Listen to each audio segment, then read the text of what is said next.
আসসালামু আলাইকুম। ডেইলি লিমন ব্লগে আপনাদের সকলকে আবারও স্বাগত জানাচ্ছি। চলে এলাম আরেকটি নতুন ভিডিও নিয়ে। গতকাল রাতে যে গাছগুলো কিনেছিলাম সেই গাছগুলোর মধ্যে এই গাছটি একটি অন্যতম গাছ। এই গাছটি আমার অত্যন্ত প্রিয়। এটির নাম হচ্ছে জারবেরা। তো চলুন আজকে এই জারবেরা গাছটা আমরা রোপণ করব। জারবেরা টবের মাটি তৈরি করতে লাগবে 40 ভাগ দোআঁশ মাটি, 30 ভাগ গোবর সার অথবা ভার্মি কম্পোস্ট, 20 ভাগ বালি ও 10 ভাগ কোকোপিট। এগুলো সম্পূর্ণ খুব সুন্দরভাবে মিক্স করতে হবে। এর সঙ্গে পোকামাকড় এবং রোগবালাই থেকে দূরে রাখার জন্য আপনারা নিম খৈল ব্যবহার করতে পারেন।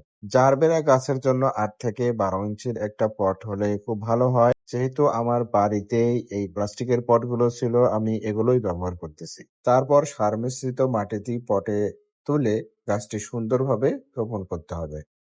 আমি যে প্লাস্টিকের পটটি নিয়েছিলাম এটিতে গাছটি খুব ভালোভাবে বসতেছিল না, সেজন্য আমি আরেকটি পটে এই গাছটি সুন্দরভাবে রোপণ করলাম।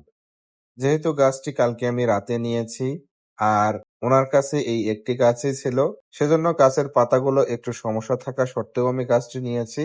এখন গাছটি রোপণ করার পরে যে পাতাগুলো পচা ছিল এবং মরা ছিল সেই পাতাগুলো আমি কেটে ফেললাম, কারণ গাছের মরা বা পচা পাতার মধ্যে বিভিন্ন ধরনের পোকামাকড় বা রোগবালাই থাকে, এগুলো কেটে ফেলে দেওয়াই খুব ভালো হয়। তারপরে গাছটি সুন্দরভাবে রোপণ করে গাছের গোড়াতে পর্যাপ্ত পরিমাণ পানি দিয়ে দিলাম। এই তো রোপণ করা হয়ে গেল আমার প্রিয় জারবেরা।